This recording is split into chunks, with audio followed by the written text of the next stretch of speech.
Alright, the article that I was given was titled Kiribati, A Changing Atoll Culture. It's about the language in Kiribati and how it originated and what is happening with the language and the culture there today. So first we're going to talk about speaking and writing. While changes in the language are inevitable, speakers of the language show different attitudes toward these changes.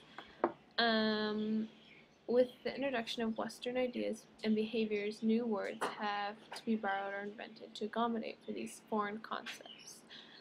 So the Kiribati language was first put down in writing by Reverend Hiram Bingham Jr.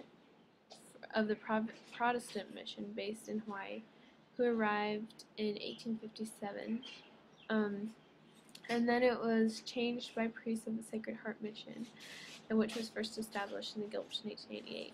So the Catholics, which was Reverend Hiram, and Protestants, which was the priests of the Sacred Heart Mission, had different interpretations of the language, and they both were in the very beginning were the first to put it into writing. Neither of them had any official training in linguistics, but they successfully accomplished their task of translating the Bible into the local language. And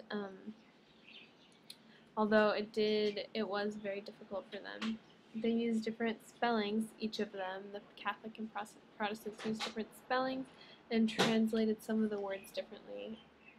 The Protestants spelled the name of Jesus as L-E-S-U, while the Catholics opted for L-E-T-U, and some of these differences in spelling were resolved in later years when the Catholic agreed in general to conform to Reverend Hiram Bingham's language usages.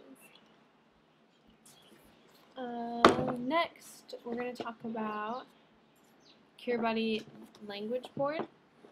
So when the changes are taking place in the Kiribati culture and the need, there began a need for a standardized vocabulary for new ideas, which were being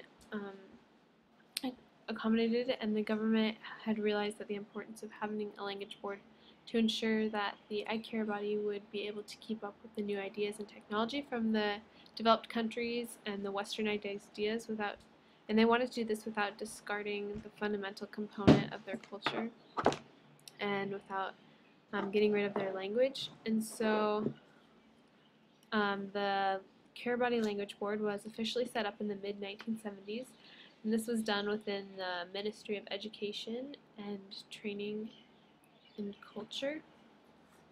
And then there were officially 13 board members, and they were nominated from the Ministry of Education and the principal churches and the Tuvalu Society. Next, we're going to talk about the language, the popular attitudes about language changes. So when the changes took place in when the language started to change, there was a strong tendency for the older Kiribati people to resent this change, because the older people are normally more conservative. The older generation is normally more conservative and are often very quick to criticize the young people, especially when they fail to use what they call proper Kiribati speech. So the young folks, teens and young adults, tend to be careless in the way that they use the language, both in grammatical structure and in the vocabulary, and they tend to mix Kiribati and English in order to convey their message in changing cultural situations. And despite the older generation's effort to discourage young people from the misuse of words and incorrect grammar, many new words or slang terms of non-Kiribati origin are being introduced, and this is mainly of English origin or from neighboring Pacific islands. Most people, especially those who've had formal schooling, tend to converse in a mixture of Kiribati and English. A visit to one of in the article it says that a visit to one of the public bars will clearly portray this change. Not only will they mix English and Kiribati when they are drunk, but it often becomes a habit even when they are sober. So the older generation is very resentful towards this change. The article also says that young people see things differently from their elders. To them, the use of English in written form and to some extent an oral communication is more convenient, but obviously younger generation is getting the easier side of this conflict because it's new for them and it's easier for them. This change is easier for them. And then the next slide.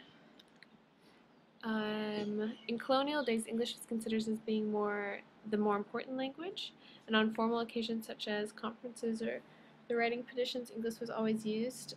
English is still very important, but the Kiribati language has now been given more or less the same status, and it is up to the individual to make the judgment of which of these two regard as being more desirable, and it depends on the situation.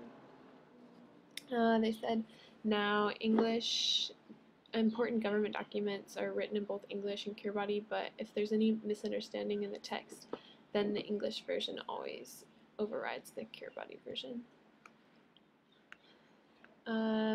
Language usage in school and church. In primary schools throughout Kiribati, the Kiribati language serves as the medium of instruction during the first 3 years for the education, and then in 4th through the 9th year, transition of English begins with the teaching of that language. And from the 5th to the 9th year, that is when English is gradually introduced as the medium instruction. And then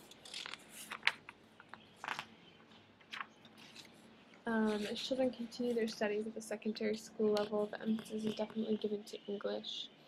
And then churches in Kiribati often conduct their service in the local language, and some of these are broadcast on the radio, and hymns are always sung in the local language, although most were originally composed in English or Latin.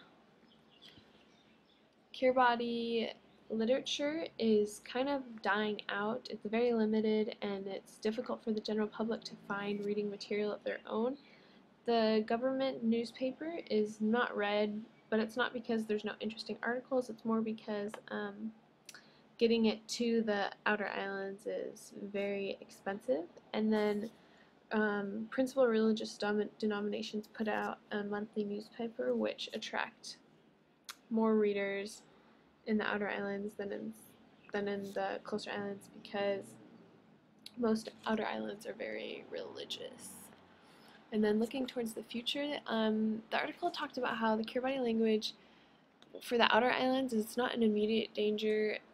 The Kiribati language is not in immediate danger of being lost because it's still used enough, but they said that the Kiribati people are having a more direct influence from the Western culture than they used to, and this is what is irritating to the older generation, but it's what is now happening.